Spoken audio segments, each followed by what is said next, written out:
Vous êtes-vous déjà demandé ce qui se cache dans les profondeurs insaisissables de notre univers? Là-bas, loin de nos regards, se déroule une danse majestueuse et insondable dont l'éclat mettra des millions d'années avant de nous parvenir. Des entités cosmiques colossales, énigmatiques et infiniment lointaines orchestrent une symphonie silencieuse échappant à notre compréhension. Étoiles, planètes, galaxies et amas d'une grandeur démesurée hantent notre imaginaire et titillent notre curiosité, nous invitant à contempler l'immensité inexplorée de ce vaste univers. Qui, parmi nous, n'a jamais levé les yeux vers la voûte céleste, ébloui par la lumière des étoiles, et n'a pas senti l'appel puissant de l'inconnu? Quel voyageur ne s'est jamais demandé si, par-delà les étoiles qui scintillent, existent des mondes aussi riches que le nôtre, ou peut-être même plus complexes encore? Chers voyageurs, bien le bonjour. Aujourd'hui, nous partons à travers les échos éloignés de l'espace et du temps pour découvrir d'immenses structures célestes. Du cœur étincelant des étoiles où naissent les éléments qui ont engendré la vie, aux galaxies tourbillonnantes qui renferment des milliards de mondes, chaque étape de notre voyage nous dévoilera toujours plus d'énigmes.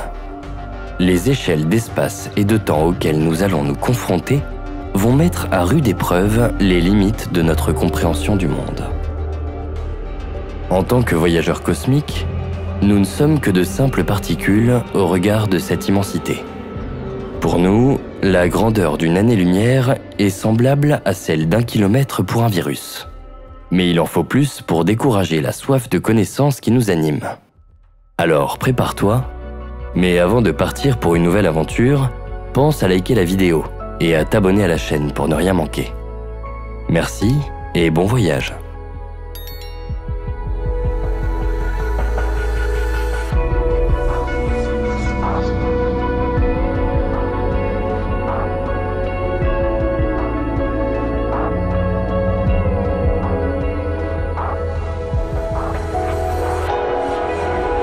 Si l'univers nous paraît infini, rappelons-nous que notre échelle du monde l'est aussi pour les plus petits éléments qui constituent la matière, à savoir les particules subatomiques.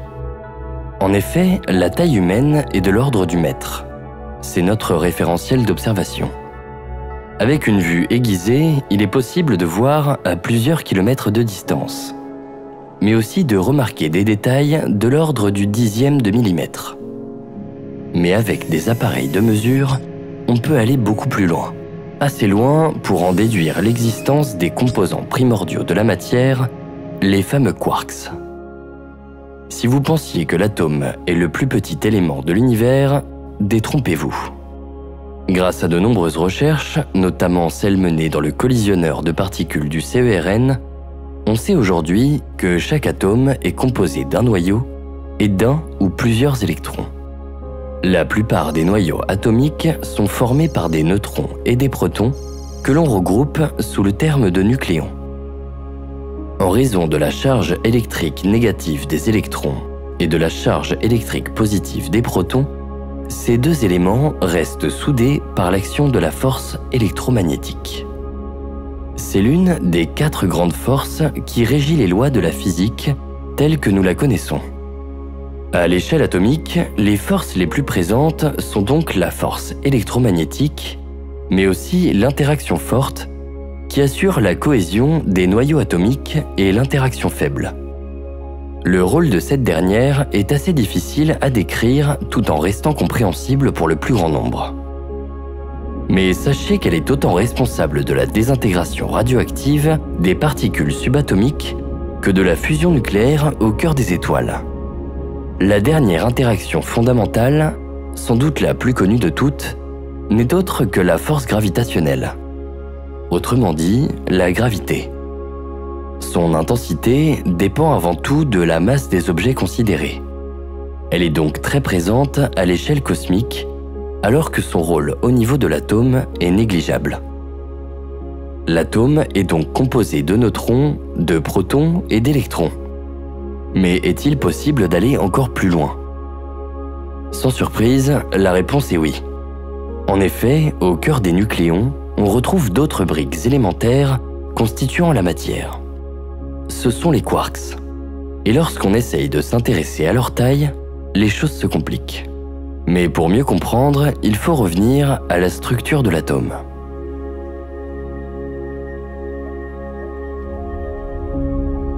La taille des atomes varie selon l'élément considéré, mais l'ordre de grandeur reste plus ou moins le même. 10 puissance moins 10 mètres, soit 0,1 nanomètre. L'échelle atomique est donc ridiculement petite. Or, un atome, ce n'est pas une boule de matière, contrairement à ce que nous disent certaines représentations simplifiées. À vrai dire, c'est plutôt une boule de vide. Car tiens-toi bien, si la taille d'un atome est de l'ordre de 10 puissance moins 10 mètres, celle de son noyau est de 10 puissance moins 15 mètres. Le noyau est donc 100 000 fois plus petit que l'atome lui-même.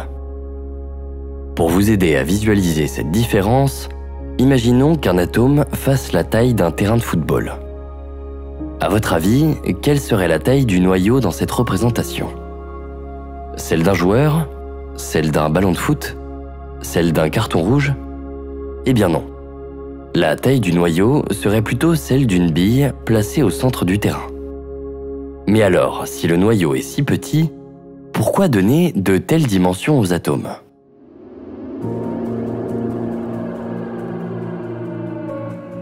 La raison est simple. Il faut aussi prendre en compte les électrons. En théorie, les électrons sont des particules ponctuelles et élémentaires.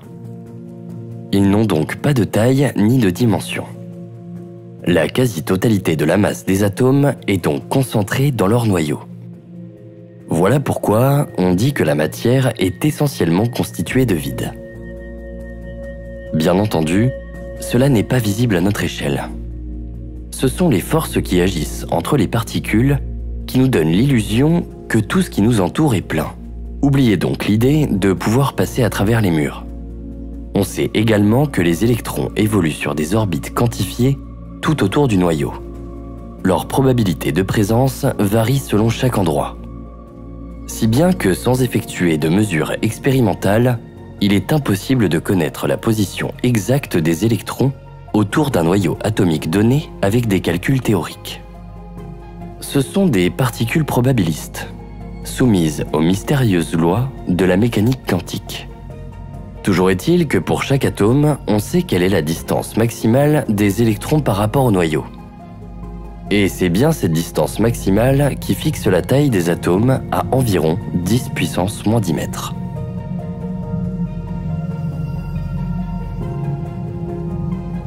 À présent, revenons-en à la taille des quarks.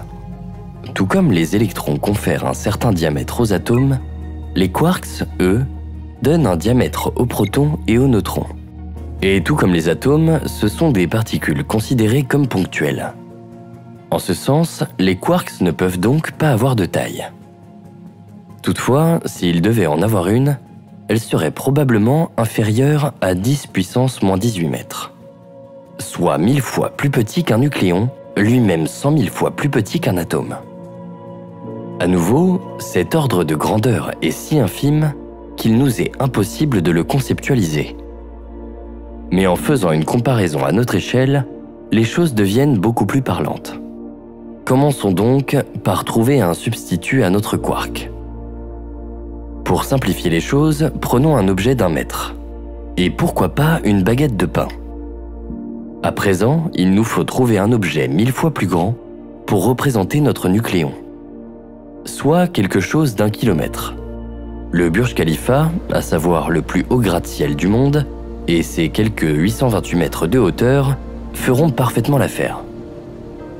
Bien, nous avons notre quark, nous avons notre nucléon, maintenant il nous faut notre atome. Pour ça, nous avons besoin de quelque chose qui mesure 100 000 km.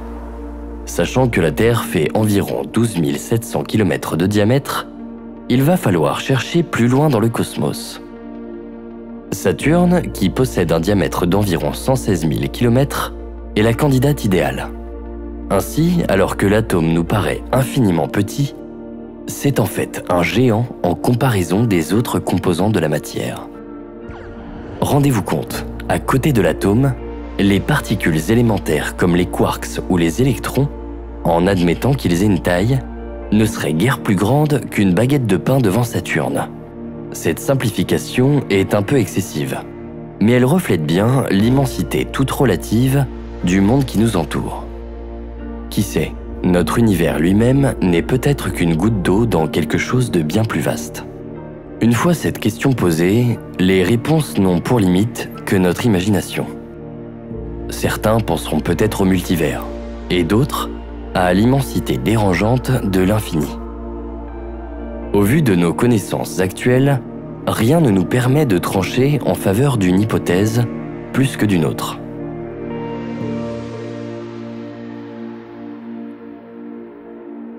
Si des études sont à l'œuvre pour déterminer la nature de l'univers observable, ce qu'il y a au-delà reste un profond mystère. Si tant est qu'il y ait bien un au-delà. Nous avons vu l'atome et ses composants. Considérons cela comme un point de départ pour notre fantastique épopée vers l'infiniment grand. Le chemin va être long. Il est donc préférable d'y aller étape par étape. La question est donc de savoir ce qu'il y a après l'atome. Et la réponse la plus logique serait les molécules. En effet, une molécule est une structure tantôt très simple, tantôt très complexe, qui résulte de la liaison entre plusieurs atomes. Pour éviter de trop compliquer les choses, nous nous intéresserons à la molécule d'eau. Celle-ci est constituée de 2 atomes d'hydrogène pour un atome d'oxygène, d'où son nom H2O. Sa taille est de l'ordre du nanomètre, soit 10 puissance moins 9 mètres. À nouveau, c'est infime, si bien qu'on estime qu'une simple goutte d'eau serait composée d'environ 3 fois 10 puissance 20 molécules d'eau. Cette quantité est tout simplement hallucinante. Cela représente 300 000 millions de milliards de molécules. C'est 300 milliards de fois plus que le nombre d'étoiles dans notre galaxie, le tout dans une gouttelette de seulement quelques millimètres. On peut également supposer que cette goutte d'eau doit abriter quelques formes de vie, des organismes unicellulaires capables de croissance et de reproduction. Les plus petits d'entre eux ne mesurent que quelques centaines de nanomètres. Le strict minimum pour disposer du matériel génétique nécessaire à la survie de ces organismes. Les cellules humaines, elles, sont plutôt de l'ordre du micromètre. Elles sont donc 1000 fois plus petites qu'un millimètre, si bien qu'il faut un microscope optique pour les visualiser. C'est également la norme chez la plupart des bactéries qui mesurent en moyenne 2 micromètres de long.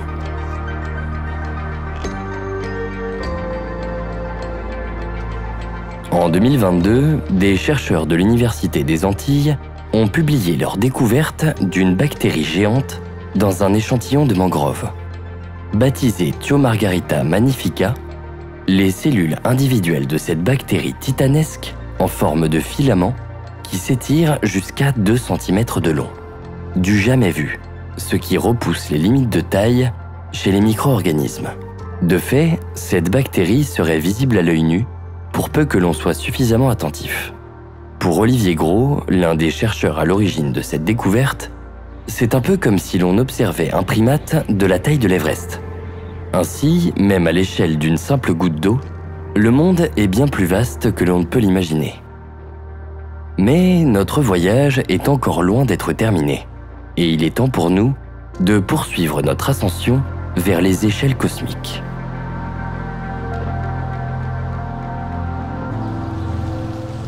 Toujours en prenant une goutte d'eau comme référence, il nous faut maintenant passer aux échelles de taille de notre quotidien. Et pour cela, quoi de plus représentatif que le litre? Pour atteindre cette quantité, il ne faut pas moins de 20 000 gouttelettes. Mais on peut aller encore plus loin en se demandant combien de gouttes d'eau contiennent l'ensemble des océans qui recouvrent la Terre. Plusieurs personnes se sont amusées à faire le calcul et le résultat qu'elles obtiennent est juste incroyable. Entre 2 et 4 fois 10 puissance 25 gouttes d'eau, soit environ 100 000 fois plus que le nombre de molécules d'eau dans une goutte. Tout cela remet les choses en perspective, n'est-ce pas? Nous pouvons faire le même exercice de pensée, mais cette fois-ci, en comparant notre propre échelle à celle de notre belle planète bleue. Pour cela, nous allons estimer que la taille moyenne de l'homme est de 1,70 m. À votre avis, si tous les êtres humains vivant sur Terre actuellement s'allongeaient les uns à la suite des autres, quelle longueur pourrait-il atteindre? Cette chaîne humaine serait-elle assez grande pour aller d'un bout à l'autre de notre planète en passant par son centre? Ou bien même pour égaler la distance Terre-Lune? Eh bien, si on estime qu'il y a actuellement 7,9 milliards d'êtres humains sur Terre, on obtient une longueur d'environ 13,4 millions de kilomètres. C'est largement plus que le diamètre de la Terre, qui est d'environ 12 700 kilomètres. C'est aussi bien plus que la circonférence de la Terre, environ 40 000 kilomètres. Mais est-ce assez pour parcourir la distance Terre-Lune? Eh bien oui. En effet, notre satellite naturel n'est pas si éloigné qu'on pourrait le croire. Mais il faut tout de même parcourir environ 400 000 km pour l'atteindre. Toutefois, notre chaîne humaine serait bien trop courte pour atteindre les différentes planètes de notre système solaire.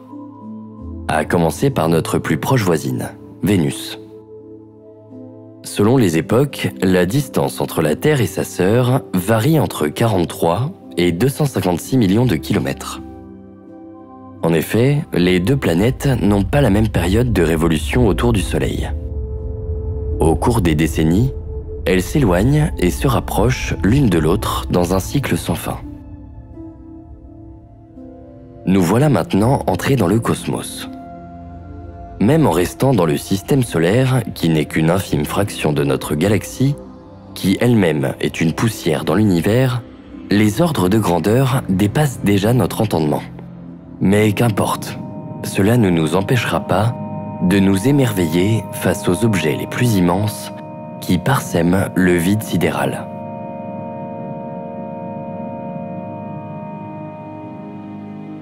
Commençons par chercher autour de nous et regardons quelle est la plus grosse planète tellurique. Si ce terme ne vous dit rien, sachez qu'il s'agit tout simplement des planètes rocheuses composées essentiellement de roches et de métal. En comparaison des géantes gazeuses, elles sont minuscules, mais leur densité est importante. Elles se caractérisent également par la présence d'eau sous forme solide ou liquide, un élément indispensable à la formation de la vie telle que nous la connaissons. Dans notre système solaire, on compte 4 planètes telluriques. Classées selon leur distance croissante par rapport au Soleil, ce sont Mercure, Vénus, la Terre et Mars. Certains remarqueront peut-être que Pluton manque à l'appel. Mais ce n'est pas un oubli. En effet, en raison de sa petite taille et de son orbite hasardeuse, celle qui était autrefois considérée comme la 9e planète du système solaire fut classée au rang de planète naine en août 2006 après un vote de l'Union astronomique internationale. Ceci dit, elle reste une des plus grosses planètes naines du système solaire avec Eris, Cérès, Makemake et Oméa, avec un diamètre de près de 2400 km. Elle est donc 6 fois plus petite que la Terre. Mais cela ne l'empêche pas d'avoir ses propres satellites. Le plus gros d'entre eux, Charon, fait plus de la moitié de la taille de Pluton. C'est un peu comme si notre Lune faisait la taille de Mars. Mais revenons-en à nos planètes telluriques. Laquelle est la plus grande? Est-ce Vénus? Eh bien non, c'est bien la Terre qui est en haut du podium. En bas du classement, on retrouve Mercure. Presque 3 fois plus petite et 20 fois moins massive que la Terre, elle ne fait littéralement pas le poids. Ensuite vient Mars, qui est presque 2 fois plus petite que notre planète. En seconde position, on retrouve Vénus et ses conditions plutôt inhospitalières. Avec une pression atmosphérique 92 fois plus forte que sur Terre, une chaleur de 462 degrés, des pluies d'acide sulfurique et des vents à 400 km/h, autant dire qu'il ne fait pas bon vivre sur l'étoile du Berger. Pourtant, si sa composition atmosphérique avait été différente, Vénus aurait pu être une excellente candidate pour un projet de colonisation spatiale. 1,16 fois plus petite que la Terre, elle possède également une gravité très proche de celle que nous connaissons. On sait également que l'eau est bien présente sur Vénus, mais principalement sous forme de vapeur dans son atmosphère. Toutefois, la présence d'eau gelée en profondeur n'est pas à exclure. Malheureusement, en raison de la distance qui nous sépare d'elle et des défis techniques que pose son atmosphère, coloniser Vénus restera sans doute une utopie à tout jamais.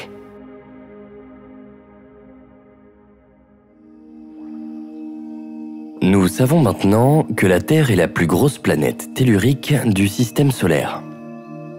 Mais quelle est la plus grosse lune qui l'abrite ? Pour le découvrir, il faut se tourner du côté des géantes gazeuses.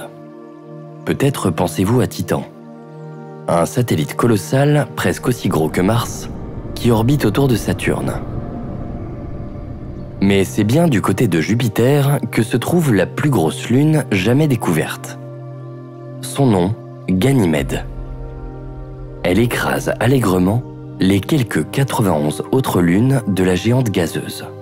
Avec un diamètre de 5268 km, dépassant de 8% celui de la planète Mercure et de 2% celui de Titan, c'est la lune la plus imposante de tout le système solaire. Toutefois, son étrange composition la rend assez peu massive comparativement aux planètes telluriques. Ganymède est bien le satellite planétaire le plus lourd que nous connaissons, mais sa masse équivaut à 45% de celle de Mercure, quand bien même ses dimensions sont plus imposantes.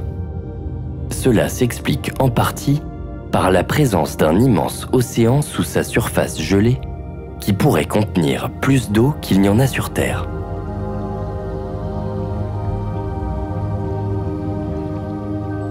Assez logiquement, si Ganymède est le roi des satellites du système solaire, Jupiter, sa planète d'appartenance, en est la reine.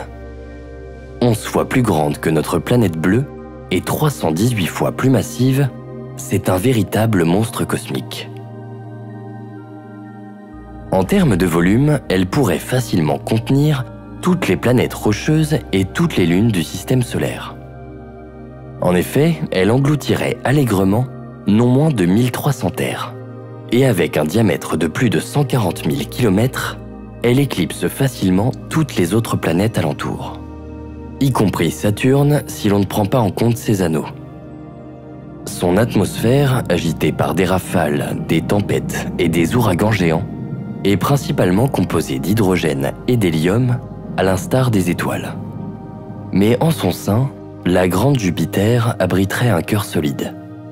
Une boule de matière ressemblant à la Terre, mais 14 à 18 fois plus massive. Ce cœur de pierre serait aussi couvert de glace et renfermerait un noyau métallique constitué d'un alliage de fer et de nickel. Sur Jupiter, on trouve aussi la Grande Tache Rouge, une vaste tempête ovale qui fait frémir par sa taille colossale, suffisante pour engloutir 3 fois la Terre. Sans parler des vents violents qui tourbillonnent à sa surface, dépassant parfois les 1400 km/h. À titre de comparaison, les vents les plus forts jamais enregistrés sur la Terre dépassaient à peine les 400 km/h.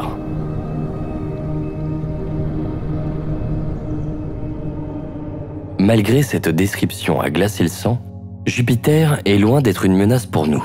Bien au contraire, elle joue un rôle protecteur en déviant les astéroïdes et les comètes, se trouvant sur une trajectoire potentiellement dangereuse pour la Terre. Certains scientifiques estiment même que la géante gazeuse est l'une des raisons pour lesquelles la vie a pu se développer sur Terre sans être totalement anéantie par une série de collisions cosmiques.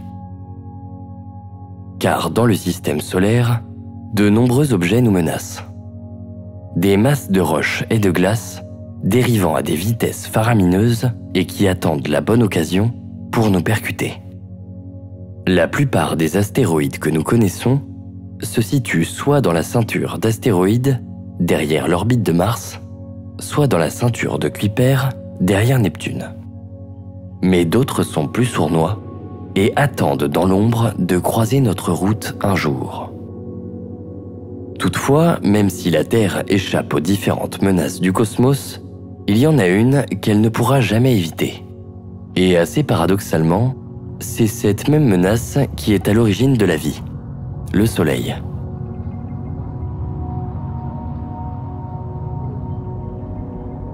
À la fois créateur et destructeur, il fut au cœur de nombreuses croyances dans l'histoire du genre humain. Son rayonnement a fourni l'énergie nécessaire pour réchauffer notre atmosphère et permettre la photosynthèse chez les végétaux. Sans lui, nous n'aurions jamais vu le jour, au sens propre comme au sens figuré. Toutefois, dans l'hypothèse où nous vivrions encore 5 milliards d'années, nous ne pourrions échapper à la fin tragique que nous réserve notre étoile. Aujourd'hui, elle est ce que l'on appelle une naine jaune. Même si, ironiquement, son volume est assez grand pour contenir 1,3 million de terres. Si notre planète mesurait 1,2 cm de diamètre, le Soleil, lui, aurait un diamètre de 1,4 m.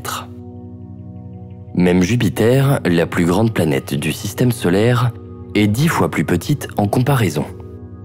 À lui seul, le Soleil représente 99,86% de la masse totale du système solaire. Et pourtant, notre étoile est loin d'avoir atteint sa taille définitive. Âgée d'environ 4,6 milliards d'années, on estime qu'elle est à peu près à la moitié de sa vie. À l'intérieur, il se produit un phénomène de fusion nucléaire, si bien qu'en son centre, il règne une température d'environ 15 millions de degrés Celsius. C'est cette fusion qui est à l'origine de la chaleur et du rayonnement que le Soleil dégage. Mais comme toute chose en ce monde, notre Soleil n'est pas éternel. Viendra un jour où l'astre aura épuisé toutes ses réserves de carburant. Il entamera alors une longue descente aux enfers qui commencera par son expansion en géante rouge.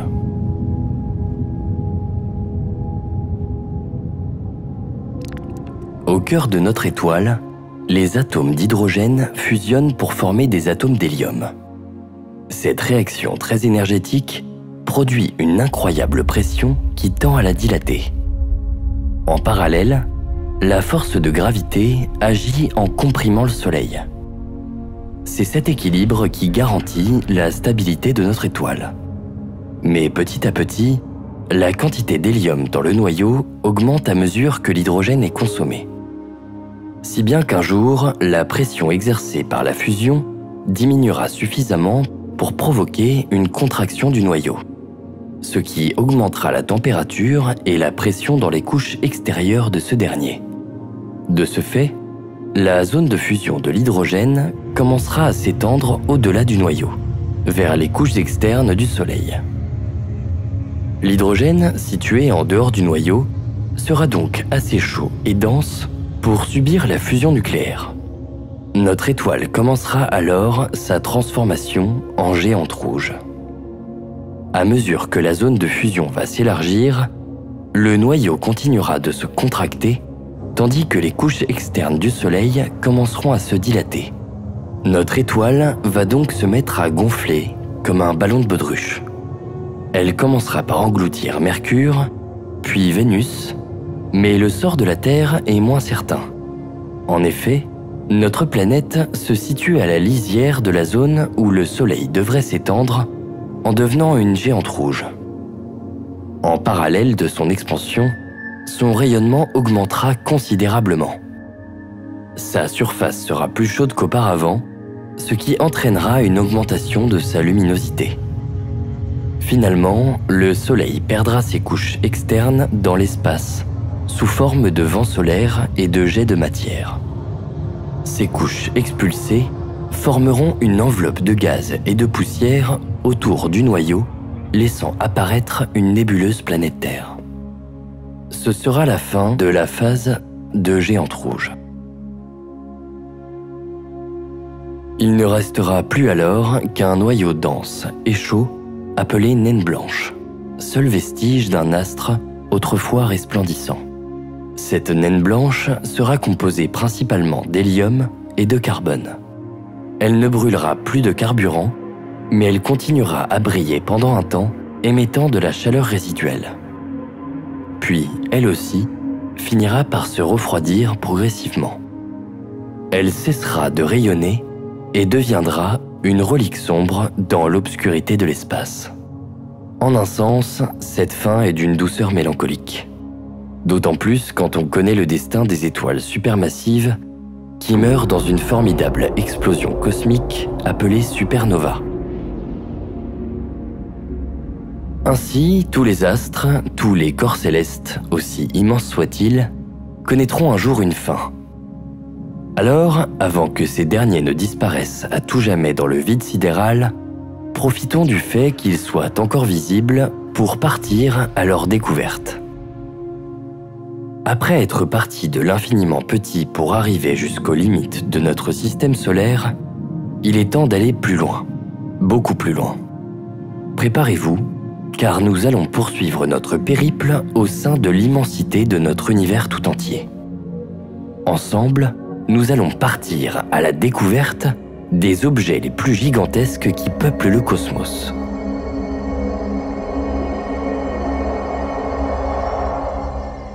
Au sein de notre système solaire, nous savons que Jupiter est la plus grande de toutes les planètes. Or, à travers l'immensité de notre univers et les milliers de milliards de galaxies qui l'abritent, il existe forcément des astres orbitant autour d'une étoile dont la taille ferait passer notre géante locale pour une planète naine. Des exoplanètes si massives qu'on pourrait les comparer à des petites étoiles. Eh bien, au risque de te décevoir, il est peu probable que de telles planètes existent. Et ce pour la simple et bonne raison que pour une trop grande quantité de matière, l'effondrement gravitationnel est tel qu'il génère une température et une pression suffisantes pour déclencher le processus de fusion nucléaire. Ainsi, ce qui aurait pu devenir une planète géante devient bien souvent une étoile. De ce fait, les plus grosses exoplanètes jamais découvertes sont de taille semblable à celle de Jupiter, bien qu'elles puissent être plus massives. C'est le cas de Kepler 1647b, une exoplanète détectée par le télescope spatial Kepler de la NASA et située à près de 3700 années-lumière de nous. Sa découverte fut annoncée en juin 2016 et dès lors, elle fut présentée comme la plus grosse exoplanète jamais découverte. Sa masse et son diamètre seraient semblables à ceux de Jupiter. Toutefois, Kepler 1647b possède une particularité intéressante. Il s'agit d'une exoplanète circumbinaire, ce qui signifie qu'elle orbite autour de deux étoiles comparables à notre Soleil. Cette disposition particulière des astres n'est pas sans rappeler la célèbre planète de sable Tatooine de la saga Star Wars. Kepler 1647b met environ 3 ans à orbiter autour de ce système binaire, d'après les observations des astronomes. C'est une découverte intéressante car cela place la géante dans la zone habitable du système. Autrement dit, elle évolue à une distance qui permet de voir l'apparition d'eau liquide. Toutefois, Kepler 1647b est une planète gazeuse. Il est donc peu probable qu'elle puisse abriter la vie telle que nous la connaissons. En revanche, tout comme Jupiter ou Saturne, elle pourrait avoir des lunes rocheuses qui offriraient alors des conditions beaucoup plus propices.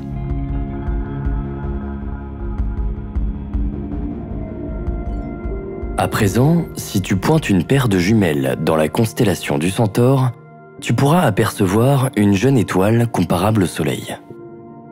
Située à seulement 310 années-lumière de la Terre, celle-ci se nomme HD 114082.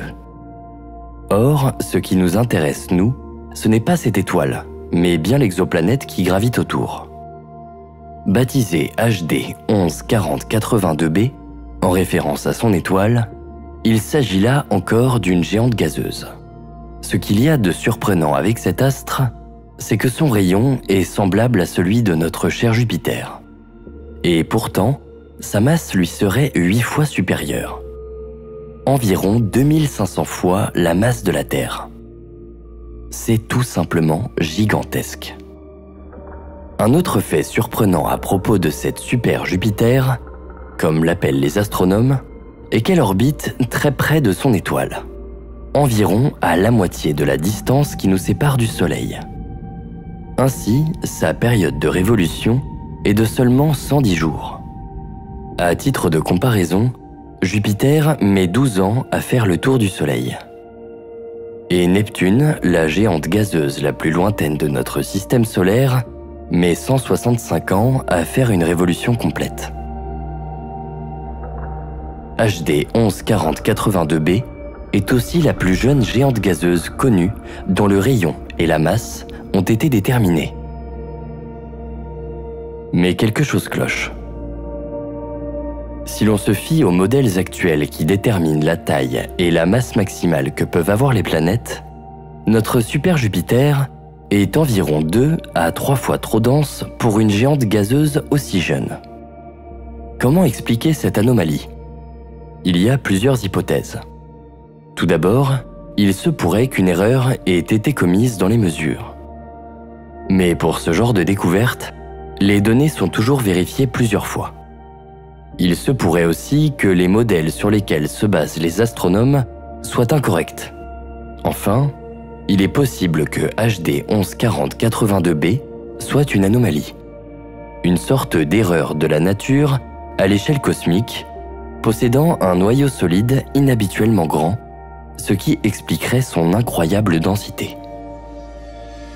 Pour le moment, la question reste en suspens et il faudra attendre d'autres découvertes avant d'avoir une réponse définitive à cette énigme.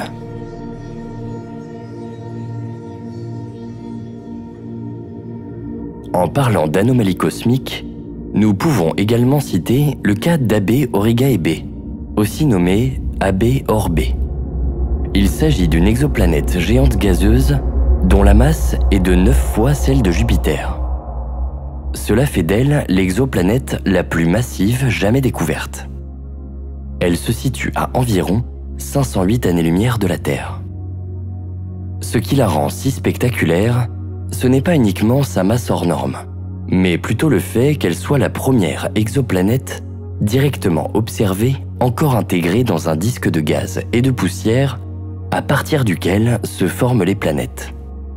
On parle de disques protoplanétaires.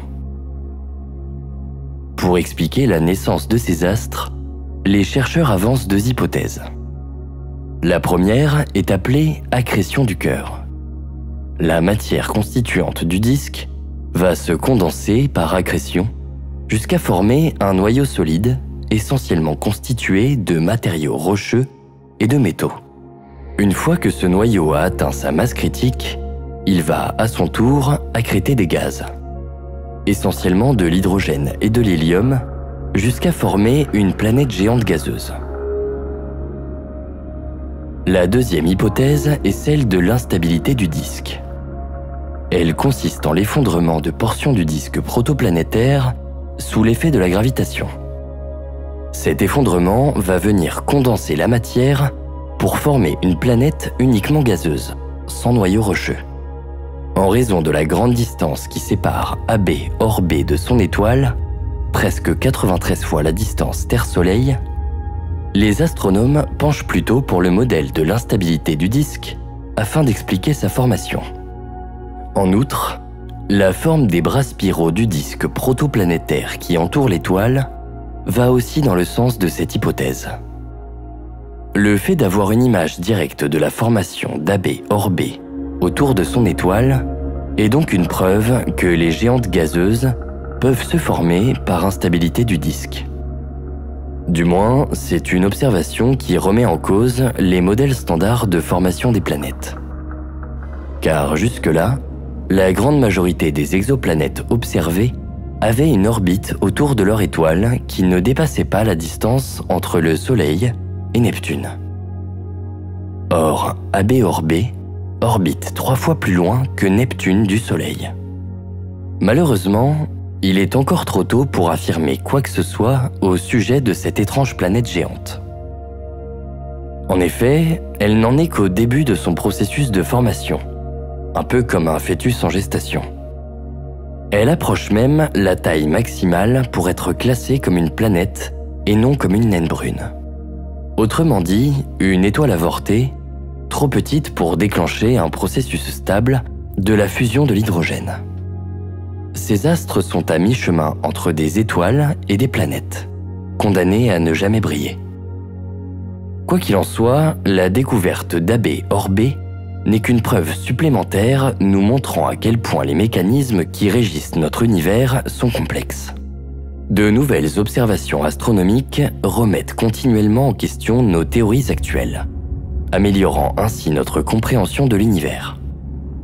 La formation des planètes est très complexe et désordonnée, et de nombreuses surprises nous attendent encore. Et justement, nous allons continuer notre découverte de ces surprises.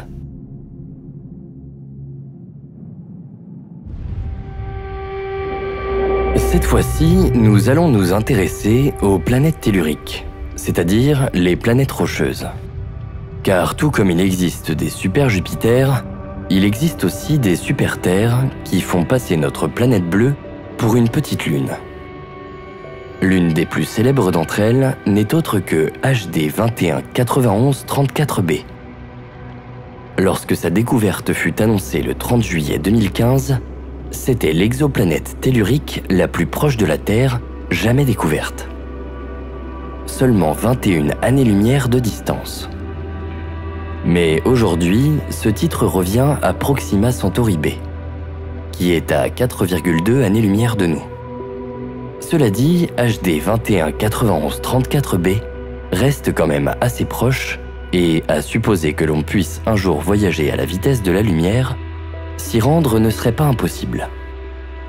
Toutefois, elle ne se situe pas dans la zone habitable de son étoile, si bien qu'y partir en expédition semble un peu vain, d'autant plus qu'à sa surface, il règne une température de plus de 400 degrés, une véritable fournaise. Mais si HD 219134b intéresse autant les scientifiques, c'est parce que sa proximité permet une étude plus approfondie des planètes telluriques voisines en dehors du système solaire. Similaire à notre planète en termes de composition et de densité, la super-Terre HD 219134b se différencie avant tout au niveau de son rayon et de sa masse. Ces deux paramètres sont respectivement 1,6 et 4,5 fois plus grands que ceux de la Terre. Cela paraît énorme, mais ce n'est rien en comparaison de la planète qui est encore, à ce jour, considérée comme la plus énorme de toutes les planètes rocheuses jamais découvertes. Son nom, Kepler 10c.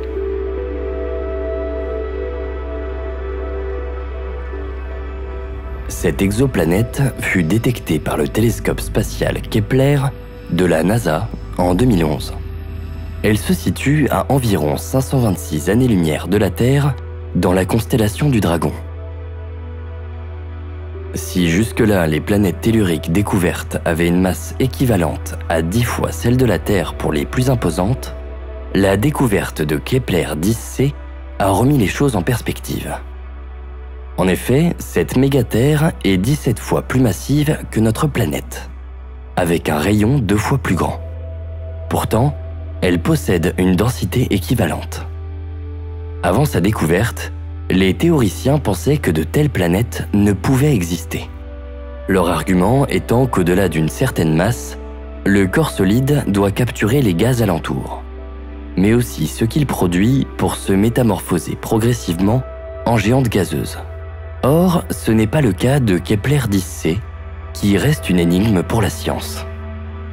D'ailleurs, les premières observations de cet astre ne laissaient entrevoir que sa taille, si bien que les astronomes ont pensé qu'il devait s'agir d'une planète semblable à Neptune. La surprise fut grande lorsque la masse de Kepler 10c fut enfin mesurée. Un autre fait troublant à propos de cet astre concerne son âge. En effet, la planète géante serait vieille d'environ 10 milliards d'années. Or, à cette époque, la première génération d'étoiles venait seulement de terminer son cycle de vie. Et les éléments lourds nécessaires à la formation des planètes rocheuses n'étaient pas très abondants dans l'univers. Preuve en est qu'il existe certainement des mondes semblables aux nôtres, mais d'un âge bien plus avancé dans le cosmos.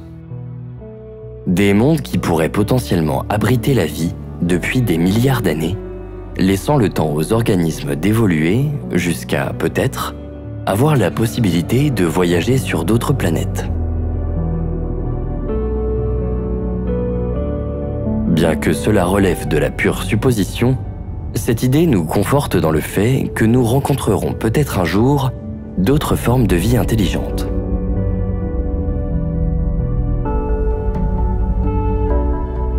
Parmi le bestiaire des planètes telluriques ultramassives, il existe aussi TOI 849b.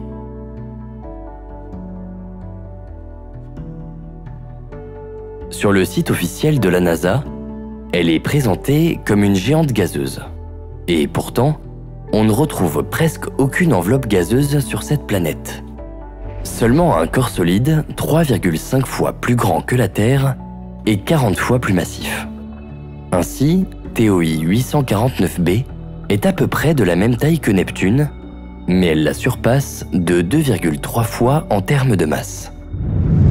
C'est l'une des planètes de cette taille les plus denses jamais observées. Mais en réalité, TOI 849b ne mérite pas le titre de super-Terre, puisqu'il s'agit en fait du noyau résiduel d'une géante gazeuse.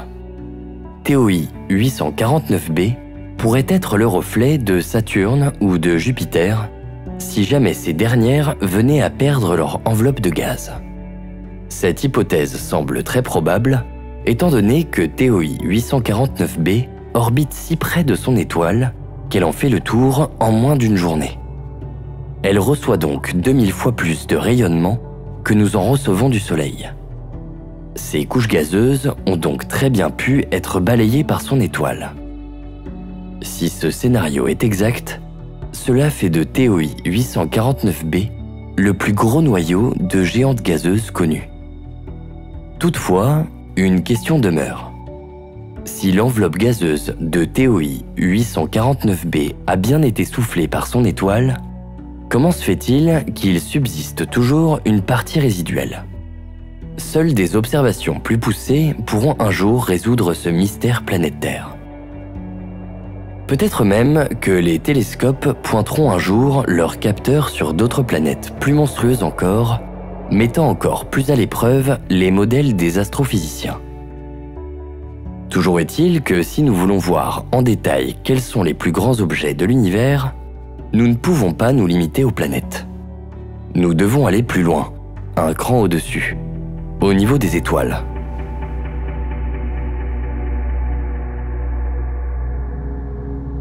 Un peu plus tôt, nous avons vu qu'au sein du système solaire, rien n'était comparable à l'envergure du Soleil et son diamètre de 1,4 million de kilomètres. Et pourtant, aussi imposant soit-il face à nous, il n'est qu'un grain de poussière face à la plus grande étoile que nous connaissons. Il y a encore peu, ce record était détenu par VY Canis Majoris, une étoile supergéante rouge de notre galaxie, située à 5000 années-lumière. À nos yeux, sa taille paraît infinie, 2 milliards de kilomètres de diamètre, soit environ 13 fois la distance Terre-Soleil. Si VY Canis Majoris se tenait à la place de notre Soleil, elle serait assez large pour engloutir notre système solaire jusqu'à Jupiter. Sa taille est donc à peu près 1500 fois celle de notre étoile, qui, en comparaison, ne serait guère plus grande qu'un ballon de football face à la Tour Eiffel. Mais la plus grande étoile que nous connaissons actuellement n'est pas VY Canis Majoris, mais bien UY Scuti, une autre supergéante rouge située dans la constellation de l'Écu de Sobieski, à 9500 années-lumière de nous. 1700 fois plus grande que le Soleil, elle pourrait s'étendre jusqu'à Saturne si on la mettait au centre du système solaire. Toutefois, quand on parle d'étoiles géantes, il faut aussi tenir en compte leur masse. En effet, si UY Scuti est la plus imposante de toutes, le titre d'étoile connue la plus massive revient à R136A1.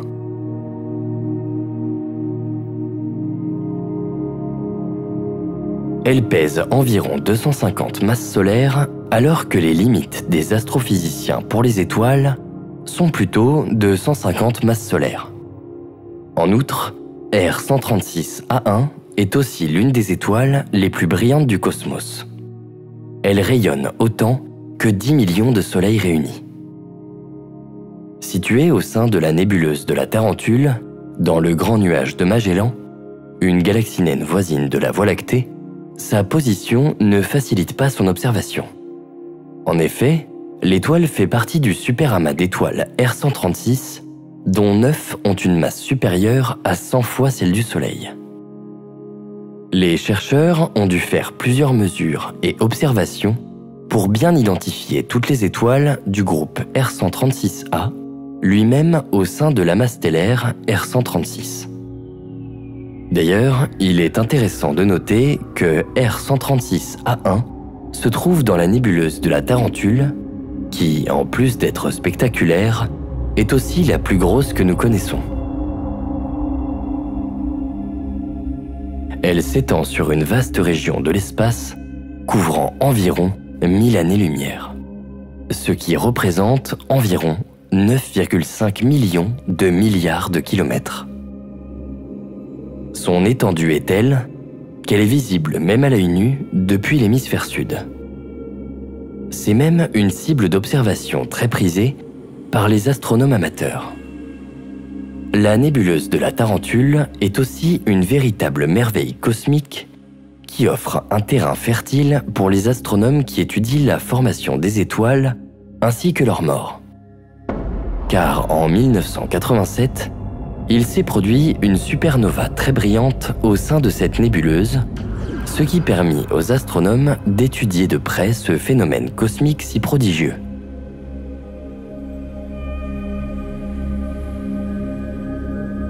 Toujours dans la famille des nébuleuses, nous pouvons également citer celle d'Orion. Visible à l'œil nu comme une tache floue dans le ciel près de la ceinture d'Orion, c'est l'une des nébuleuses les plus brillantes et les plus accessibles pour les observateurs du cosmos. Elle occupe un pan du ciel 4 fois plus étendu que celui couvert par la pleine lune. Sa taille est d'environ 24 années-lumière, mais c'est bien sa proximité avec la Terre qui nous la rend si visible. La nébuleuse d'Orion doit également ses couleurs chatoyantes aux jeunes étoiles très chaudes qui émettent une intense quantité de lumière ultraviolette. Cette lumière excite le gaz environnant, principalement de l'hydrogène, qui brille alors dans différentes couleurs visibles, donnant à la nébuleuse son éclat caractéristique. C'est d'ailleurs le cas pour la plupart des nébuleuses, qui sont des zones propices à la formation d'amas d'étoiles.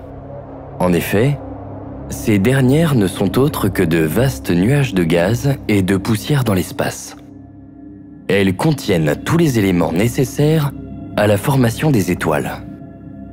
Lorsqu'une nébuleuse s'effondre sous l'effet de la gravité, elle crée des régions de concentration de matière appelées noyaux protostellaires. Ces noyaux sont des amas de gaz et de poussière très denses où la température et la pression sont élevées. Dans ces conditions, la matière continue de s'accumuler et de s'effondrer jusqu'à ce que des réactions nucléaires se déclenchent au cœur du noyau. Cet événement marque la naissance d'une nouvelle étoile. Lorsqu'un grand nombre de noyaux protostellaires se forment à l'intérieur d'une nébuleuse, ils peuvent éventuellement donner naissance à des amas d'étoiles. Les étoiles de l'amas partagent ainsi une origine commune et sont souvent liées gravitationnellement les unes aux autres. Il existe 2 types d'amas. Premièrement, il y a les amas ouverts. Ce sont des amas d'étoiles jeunes et brillantes mais également massive et chaude. Les amas ouverts contiennent généralement quelques dizaines à quelques milliers d'étoiles, et elles sont dispersées sur une région relativement vaste. Ensuite, il y a les amas globulaires. Ce sont les amas composés principalement d'étoiles plus anciennes et moins massives que celles des amas ouverts. Les amas globulaires contiennent généralement des centaines de milliers à des millions d'étoiles et sont aussi très denses. Ils doivent leur nom à leur structure sphérique, ce qui leur donne un aspect globuleux. Rien que dans notre Voie lactée, les chercheurs ont réussi à identifier plus de 150 amas de ce type. L'un des plus connus étant sans doute M13, le grand amas de la constellation d'Hercule.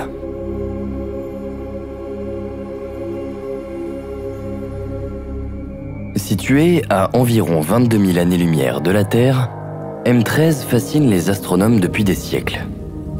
À la fois massif et très compact, il est difficile d'affirmer avec exactitude le nombre d'étoiles qu'il contient.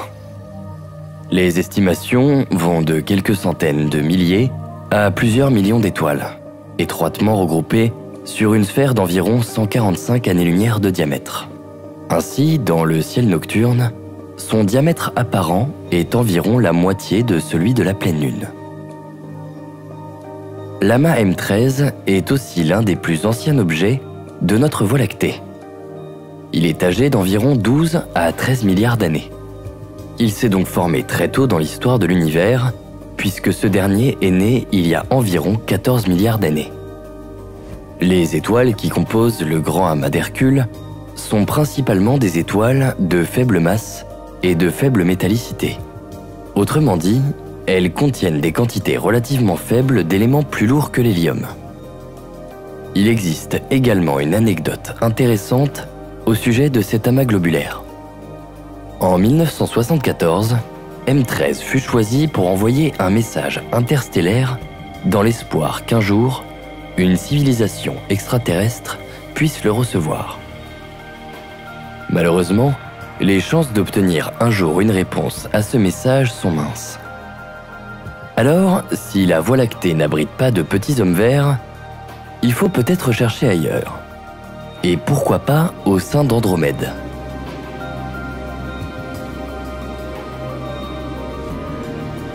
Après tout, c'est la galaxie la plus proche de nous, si l'on exclut les galaxies naines. Située à 2,5 millions d'années-lumière de la Terre, Andromède et la Voie lactée semblent se rapprocher l'une de l'autre à grande vitesse. Si bien qu'un jour, les deux finiront par rentrer en collision pour former une seule et même énorme galaxie elliptique baptisée Milkomeda. Mais rassure-toi, cela n'aura pas lieu avant 4 milliards d'années. La Voie lactée a un rayon d'environ 52 850 années-lumière. Andromède, elle, mesure près de 110 000 années-lumière de rayon. Elle contiendrait environ 1000 milliards d'étoiles. C'est 2 à 5 fois plus que notre galaxie. Ce qui la rend 25% plus lumineuse que notre chère Voie lactée. Et pourtant, malgré ses dimensions impressionnantes, Andromède fait pâle figure devant la plus grande des galaxies connues à ce jour, IC 1101.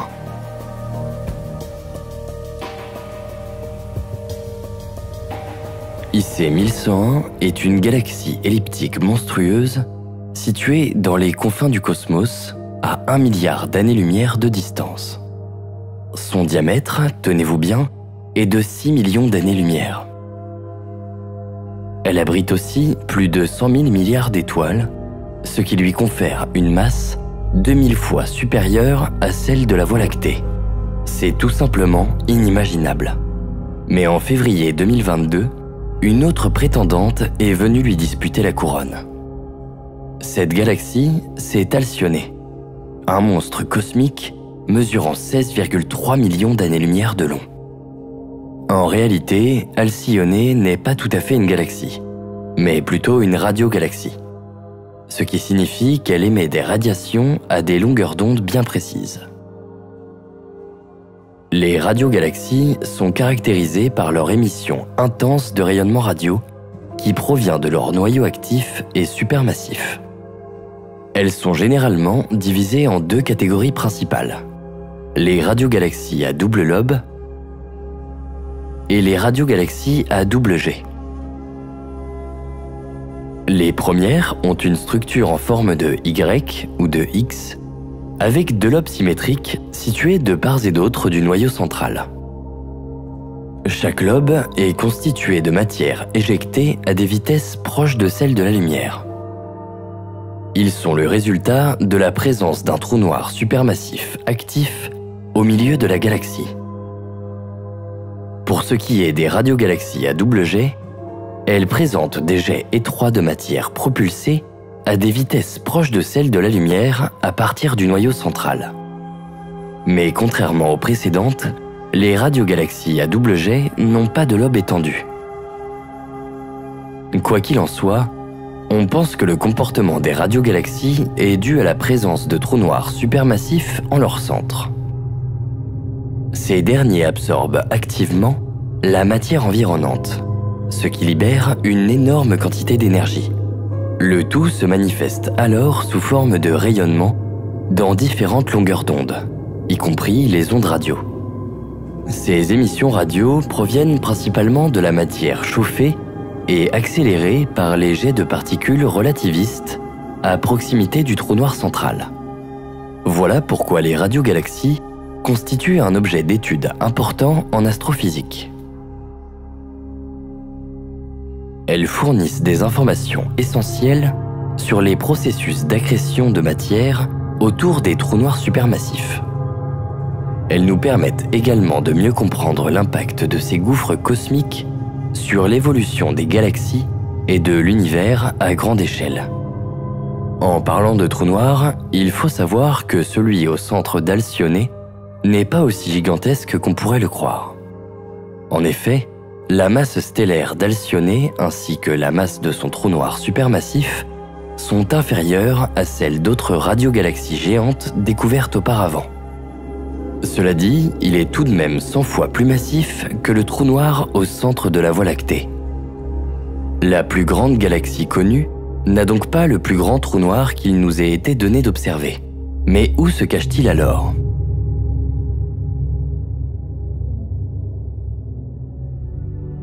La réponse se trouve à 700 millions d'années-lumière de nous, au sein d'une galaxie elliptique supergéante, la plus brillante de tout l'amas Abell 85. Il s'agit de Holmberg 15A, que l'on nomme aussi Holm 15A. Environ 3 fois plus grande que la Voie lactée, cette lointaine cousine abrite en son centre le plus grand dévoreur de mondes jamais découvert. Un trou noir non pas supermassif, mais bien ultramassif. 40 milliards de masses solaires. La taille de l'horizon des événements qui lui est associé, c'est-à-dire la limite à partir de laquelle plus rien, pas même la lumière, ne peut échapper à son attraction, est tout simplement inimaginable. Près de 800 fois la distance Terre-Soleil. C'est 10 000 fois celle du trou noir supermassif que l'on trouve au centre de notre Voie lactée.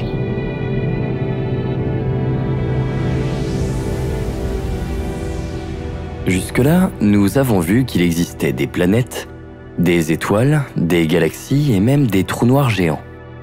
Nous avons également vu que les étoiles pouvaient se regrouper pour former des amas. Mais ce que vous ignorez peut-être, c'est que les galaxies, elles aussi, forment des amas. Elles s'enchevêtrent le long d'une toile cosmique pour former des structures complexes d'une taille qui dépasse l'entendement. On parle alors de superamas de galaxies. Imaginez une multitude d'îlots cosmiques composés de milliards d'étoiles, regroupés en un assemblage colossal, comme des pièces d'un immense puzzle cosmique. C'est exactement ce qu'est un superamas. Pour le dire plus simplement, c'est une structure cosmique à grande échelle composée de multiples amas de galaxies. Et les amas sont eux-mêmes des groupes qui contiennent parfois jusqu'à plusieurs milliers de galaxies. Les superamas peuvent donc regrouper des dizaines, voire des centaines d'amas, créant ainsi une structure d'une taille colossale. Ces géants cosmiques s'étendent sur des mégaparsecs, une unité de mesure astronomique équivalent à plus de 3 millions d'années-lumière. La force gravitationnelle est à la fois le moteur et le ciment de ces constructions astronomiques. La gravité attire les amas de galaxies les uns vers les autres, formant ainsi un ensemble compact et massif qui se repend à travers le tissu de l'espace-temps. Cela crée un environnement où des galaxies de toutes formes et tailles cohabitent, échangeant des gaz, des étoiles et interagissant gravitationnellement. Au fil du temps, les superamas continuent de s'assembler, attirant constamment de nouveaux amas de galaxies dans leur orbite. Ils évoluent également à travers des collisions avec d'autres superamas, créant des interactions cosmiques d'une complexité extraordinaire.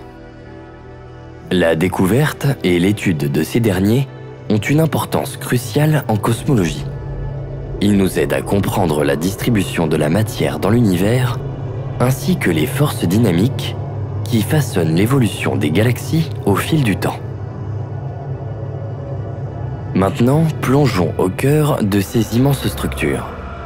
Approchons-nous de l'un de ces superamas qui suscite particulièrement notre curiosité et notre admiration, l'Aniakea.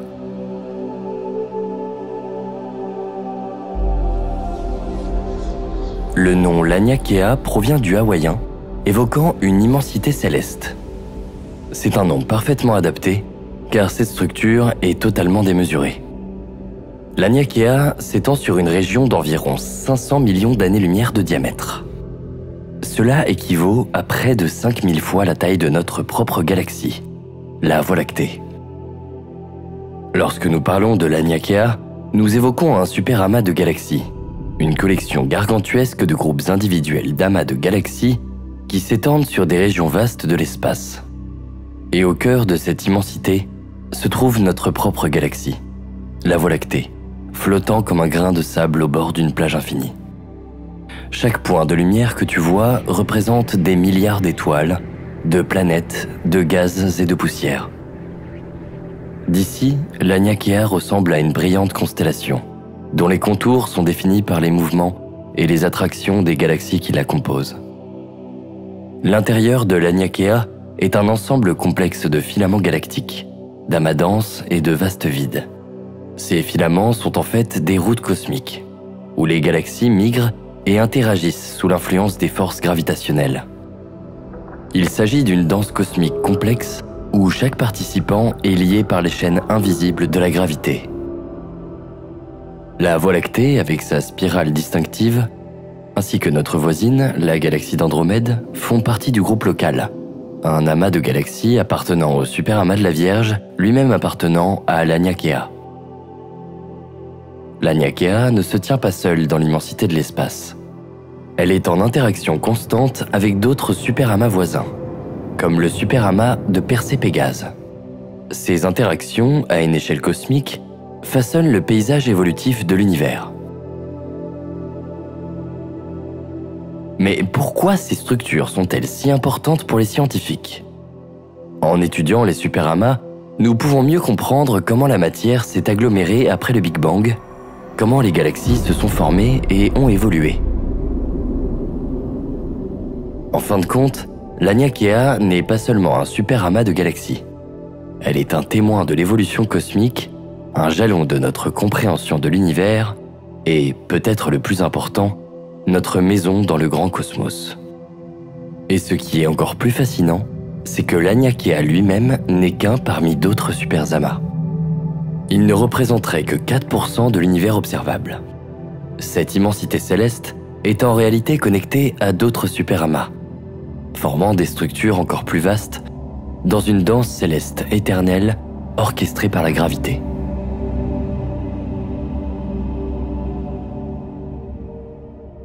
C'est en faisant ces études à de très grandes échelles de taille que les astronomes ont pu identifier ce qui est, à ce jour, la plus grande et la plus massive structure connue de l'univers observable, le grand mur d'Hercule couronne boréale. Un qualificatif on ne peut plus approprié pour ce gigantesque filament galactique. Découvert par hasard en 2013, à la suite d'un programme de cartographie de sursaut gamma, Le Grand Mur d'Hercule est, pour ainsi dire, un superamas de galaxies. Il mesure près de 10 milliards d'années-lumière sur 7,2, ce qui lui confère une épaisseur de 900 millions d'années-lumière. Il contient ainsi des dizaines de milliers de galaxies et se trouve à 10 milliards d'années-lumière de nous. À titre de comparaison, le diamètre de l'univers observable est de 93 milliards d'années-lumière. Le Grand Mur d'Hercule représente donc environ 10% de l'univers qu'il nous est donné de voir.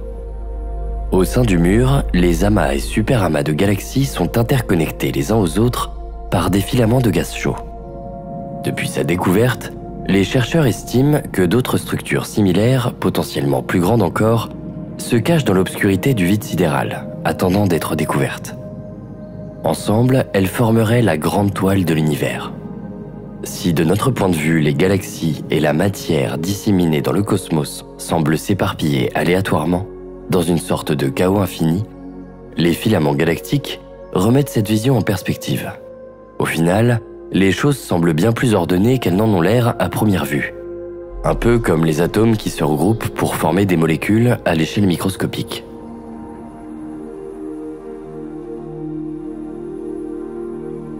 D'autres tissus galactiques ont été découverts ces dernières années.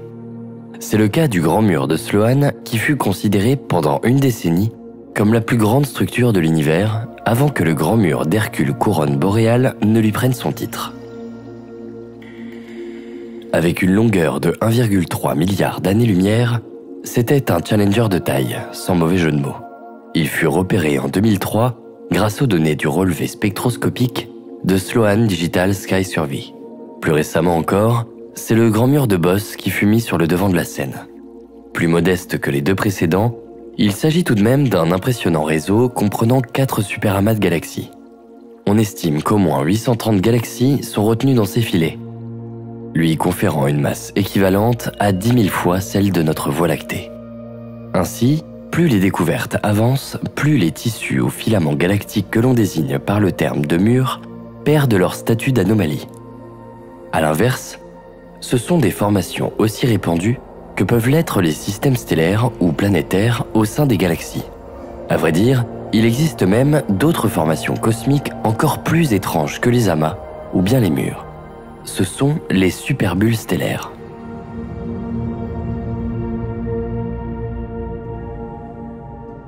Il s'agit d'énormes cavités ou structures sphériques réparties dans le milieu interstellaire. Les superbulles stellaires sont créées par l'activité explosive de multiples étoiles massives, notamment les supernovas et les vents stellaires. Les supernovas sont des explosions cataclysmiques qui se produisent lorsqu'une étoile massive épuise son carburant nucléaire et s'effondre sur elle-même, libérant une quantité colossale d'énergie. Les vents stellaires, quant à eux, sont des éjections constantes de matière depuis la surface des étoiles massives pendant leur vie active. Les étoiles massives éjectent donc de grandes quantités de matière, d'énergie et de particules à haute vitesse lors de leur phase d'explosion et de vieillissement. Ainsi, la formation des superbulles commence lorsque ces géantes atteignent la fin de leur cycle de vie. Ces phénomènes expulsent la matière et l'énergie dans l'espace environnant. Si plusieurs étoiles massives se forment dans une région donnée d'une galaxie, leurs explosions et éjections combinées peuvent créer une énorme cavité dans le milieu interstellaire, formant ainsi une superbulle stellaire. À l'intérieur de ces superbulles, les gaz expulsés par les étoiles se mélangent avec le gaz interstellaire environnant, créant des régions denses et chaudes. Les ondes de choc générées par les explosions se propagent dans le milieu interstellaire, comprimant la matière alentour et favorisant la naissance de nouvelles étoiles. Les superbulles peuvent s'étendre sur des centaines à des milliers d'années-lumière. Elles sont donc une des nombreuses formes que peuvent prendre les structures cosmiques de grande ampleur. À nouveau, elles reflètent la diversité des phénomènes et des processus créatifs qui peuvent avoir lieu au sein de notre univers. Des cataclysmes magnifiques qui donnent lieu aux plus terrifiantes explosions, mais aussi aux plus belles créations que l'homme puisse observer.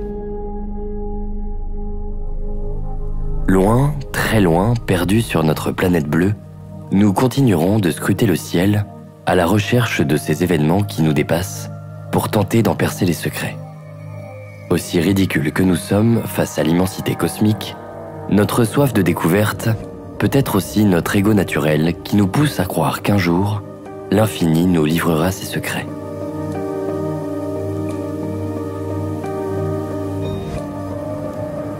À travers notre voyage, nous avons pu admirer bon nombre d'immensités cosmiques qui jalonnent notre univers.